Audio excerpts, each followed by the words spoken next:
What is up, everybody? I'm NoLucksGiven, and in this video we are going to take a look at a game with the mask, and I'm going to start by buying and selling the chicken so that way I can shard this Humpty and potentially lock onto this Mad Mim. If I get a black cat or a kitty cut purse, then I would be locking onto the Mad Mim. But with the Minotaur, I don't really need any more attack. So I'm going to let this Mad Mim roll on by, and we'll see what we can find. For the next few turns, we are up against the Headless Horseman, who also has a Minotaur against us. And then we're going to find another Minotaur. A bunch of Minotaurs everywhere in this one. So it's not super exciting to take the 4 glory. There's very, very low chance that you could win with a pair of Minotaurs. So I'm just going to roll and get another look at some more options, potentially try to find a black cat or a kitty cut purse like I have just mentioned, and find a better use for these Minotaurs. So that's the plan here to start things out, but having a pair of units is not too shabby. When you're playing the mask, you don't really know what direction you are gonna wind up in. So having a pair is never a bad thing, and picking up a Frog Prince plus a Sherwood Sure Shot is never a bad thing either. So we'll pick up that pretty straightforward shop here, and the next turn we will be able to transform into a hero, and we'll see where we're able to go, what we're able to do from there. Up against Trophy Hunter, and we are going to get off that attack with Sherwood Sure Shot, which is pretty clutch, but we're also looking pretty good with that Frog Prince there regardless, and that's going to allow us to take the win.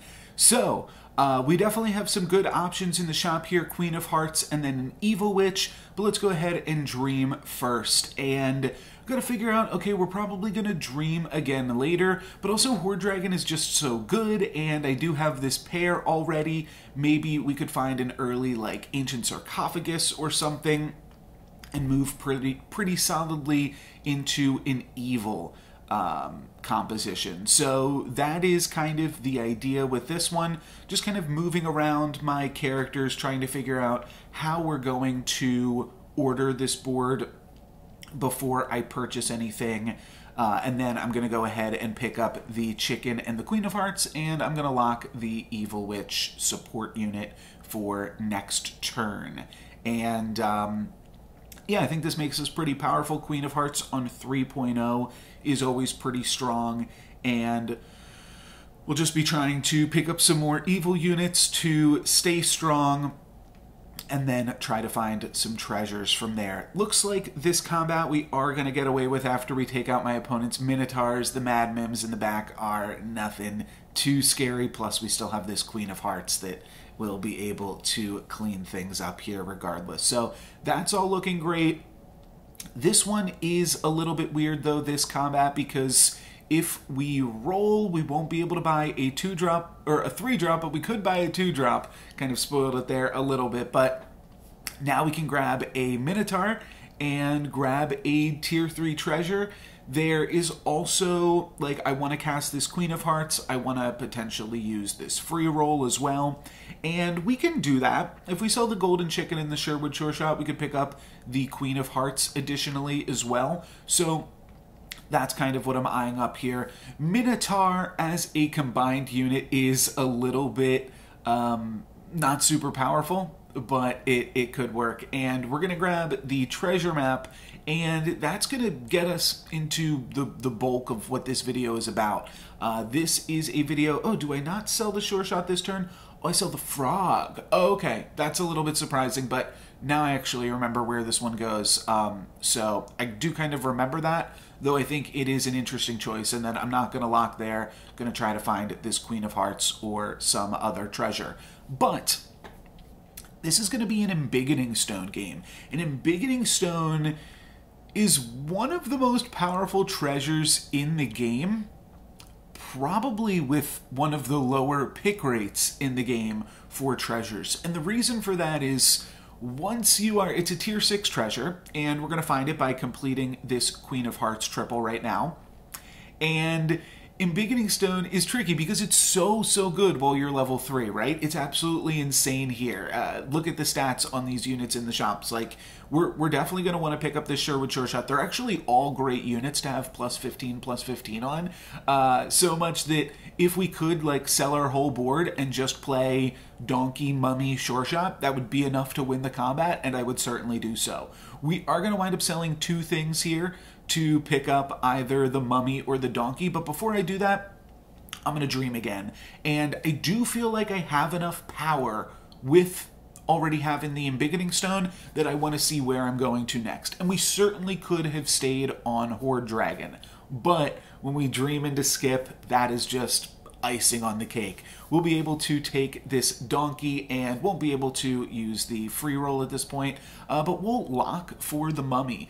And there's a little bit of an awkward balance here because, as I was just saying, Embiggening Stone does get worse as the game goes on because you're not going to be able to pick up those tier 4, tier 5, and tier 6 units and still get that +15/+15 on them. Embiggening Stone is best, at its best, either like on Peter Pants when you're locked into level 3, or when you are otherwise level 3 because you get it like from Horde Dragon and Treasure Map and things like that.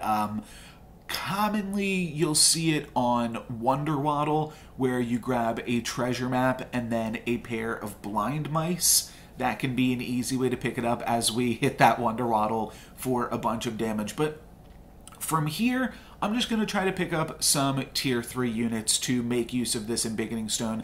It's going to be really hard for us to lose with +15/+15 on all of our units, and I'm just going to use that to my advantage. I'll pick up a free roll and then see a pair of Polywoggles, and interestingly, we are on 5.0. There's so much, or 4.2 rather, almost 5.0. That's what I was going to say. There's so much to talk about this game, but my plan here, now that we found the Skip, is to just play trees, because that is the best comp right now as far as endgame comps. However, if I really wanted to just play trees, I could have stayed on Horde Dragon, but the fact that we got onto Skip means that now we're going to be able to find the trees so much faster than everybody else. I am going to bench these polys. I'll talk about that in a second too, but like I said, I think that 4 units with +15/+15, I think we're going to be okay, especially with a Donkey, a ranged unit, and a Mummy in there, all doing 2-for-1s.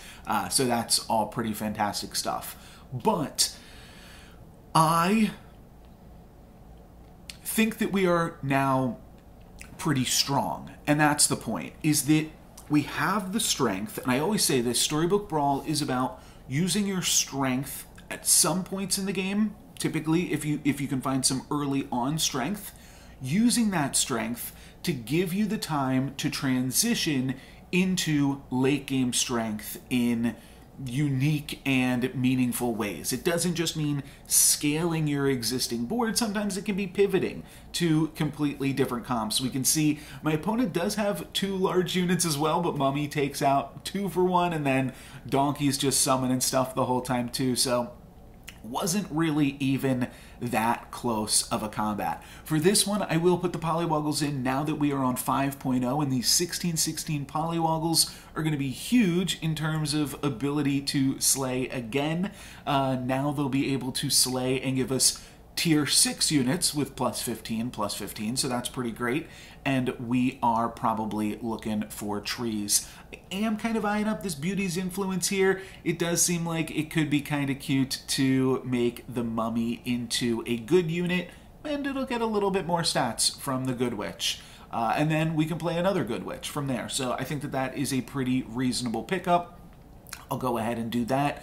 Don't want Humpty Dumpty, though. It would be fine, but I will indeed take a Polywoggle. Could also consider taking the Good Witch here. You could sell the Queen of Hearts, but Polywoggle as a 47/47 on 5.0 is absolutely incredible. You don't need anything else. You don't need a Grimsoul. You don't need a Sporko to help this Polywoggle slay. It's going to be able to slay, and it's going to get us an upgraded tier 6 unit with +45/+45. So pretty fantastic stuff here. I'll pick up a locked chest as well, just because I don't see myself wanting to grab too many other treasures. Kind of want to now spend my time picking up some burning trees, maybe picking up some XP, and when we find the upgraded Echo Wood, that is pretty gravy, baby. That means that we are definitely going to be able to easily move into trees and just continue to dominate this lobby.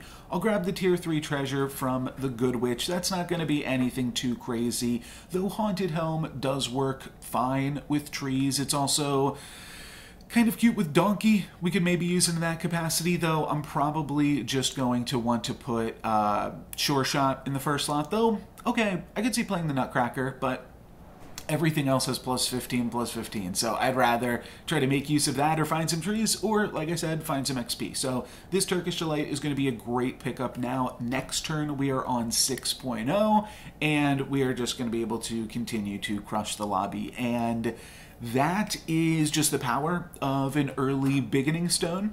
I think it's funny, like, a lot of you guys, I've heard, do really like Mask games because Mask is not a super common hero in terms of one that you'll see, like, regularly overperforming. However, like, the Mask games, they're always so bonkers. Like, I'm not doing anything that, like, you can repeat in this game. Yeah, oh, if you want to play Mask, yeah, good strategy is Horde Dragon, get Embiggening Stone, and then Dream into Skip. Of course, that's insane. But I still think that this is a pretty fun game to look at regardless, despite it maybe not really being like a teachable moment or anything like that. Interestingly, I'm not sure if we want this Queen of Hearts over the, like, we could have just had another Sherwood Sure Shot in here, but that's totally fine. It's just here to hang out, and I put it in the front line so that way it can die, and that way Donkey has more room to summon things. That was the whole idea there, and we are going to walk away with a win and a kill onto Morgan there because our we're level 5, so we hit them for 9. So sorry about that, Morgan. Had to do it to you.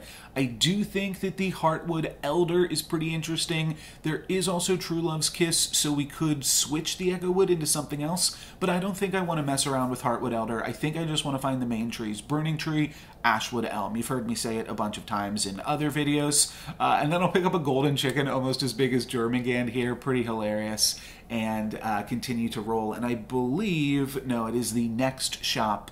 No, it is the next shop that I get a little bit of a different idea. Doubly is one of the better units with Embiggening Stone. And Echo Wood also kind of works with dwarves. And I think we're actually enough ahead of the rest of the lobby that this is a dwarves game. And what we should be looking to do actually for the best chance at winning this game is just crushing the rest of this lobby before we even get to tier 6. And that might be the title and thumbnail of this video. Haven't quite decided, but we also get to make use of Doubly in the Helm slot, and probably not doing anything too crazy with the lock chest next turn. Not sure exactly what we'd really want out of that. I mean, I guess we'd take like a Merlin's Hat. We'd take a Dwarven Fortress if we're able to find it. But here we go. We're up against a trophy hunter who's got a pair of Grimsouls and a pair of monster books, but you can see their backline units are just about as big as our doublies that we just picked up this turn, and they're not going to be able to slay with anything, so that's really going to deny a lot of their power. And then we also get a Tweedledee, which pumps up the Echo Wood, but really, I mean, our whole board is just quite strong here. We're going to be able to do some nice combat and take my opponent down here pretty easily. So this is a hit for 13, and now we get to crack open our locked chest. Crystal Ball, not super excited about. Sting, also not super excited about. I think this one's a skip, to be totally honest. Crystal Ball at this point, not moving into it. skipping is just going to give us more cash to be able to find these lordies, and we do indeed. I do like Fanny because it's got the +15/+15 right now, so that is pretty sweet, and I'll take another Fanny. There is a pair of burning trees here, which is a little bit unfortunate, but Fanny is definitely going to be the pickup in this scenario. From here, I'm not sure if I will roll with the Genie's Wish or just keep rolling. Okay, looks like Genie's Wish is fair play, but we're dwarves, and this is something that I've said a lot about dwarves this patch as well, is that dwarves is really good when you can get to level 6 before the rest of the lobby. There are a few games that I think I could have won potentially if I just went into dwarves, but instead I tried to go into trees and there was like 3 other players playing trees and then I couldn't find the stuff. This game, you know, we weren't going to have too much competition. We're 3 XP up on the rest of the lobby. You got to remember right now that we are actually on 5.1 and just totally crushing it as far as our chances of winning this game and everything. That is all looking pretty great for us. So we're going to take out the Potion Master. That is our second kill. And now we are on to 5.2, and we're also into the top 4. I could take Crafty. It's not bad, but I only need 1 more dwarf for this board, so I think I can do a little bit better than Crafty, than Lucky. I'd rather just find Echo Woods and Lordies. Those are like the main things that I want to pick up.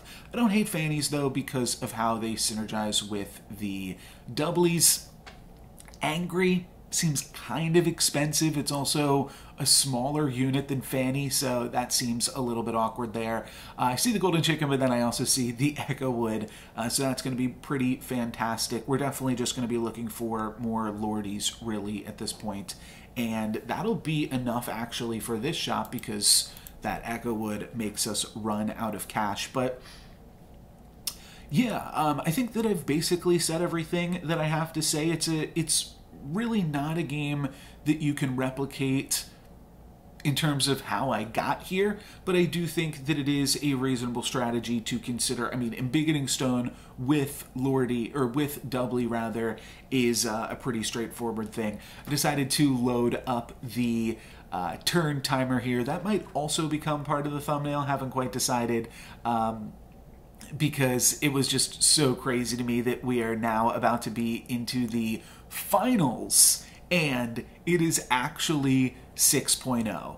We have just destroyed this lobby in an absolutely devastating way.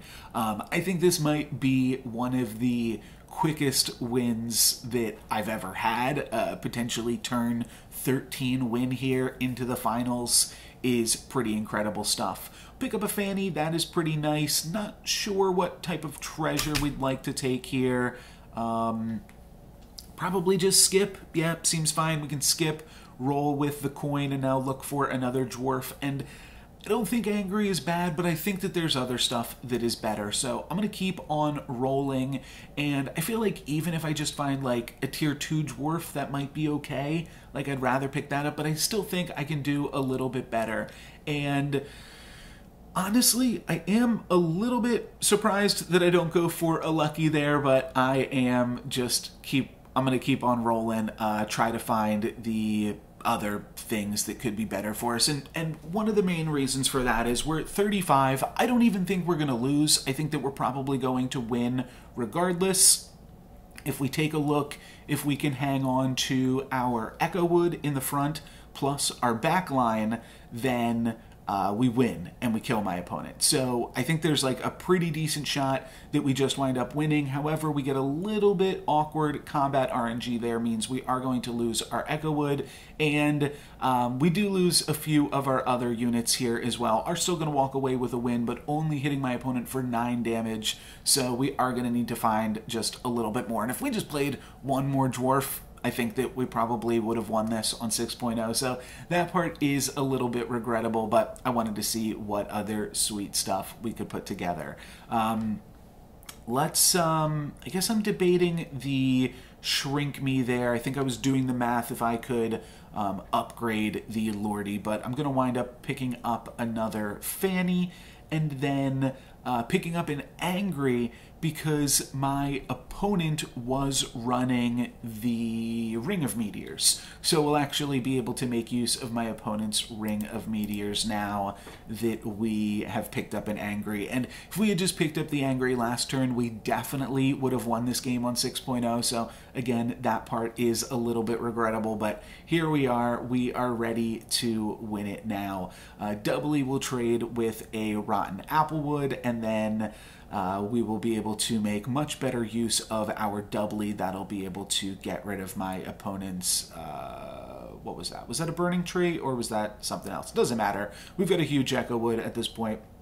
That's going to be enough to win. We hit my opponent for 9 again, so maybe we wouldn't have got the 6.0 win. Maybe we just needed to hit them for 9 twice. But regardless, we get the W with that Embiggening Stone, and honestly, just a very big win all around with the full win on what was, I guess that's turn 13, 6.1, or no, turn 14, right? Yeah, turn 14, 6.1 win. Pretty fantastic stuff, all thanks to this early Embiggening Stone from a mask game. Thank you guys very much for watching. Hope you had fun. I'm NoLucksGiven.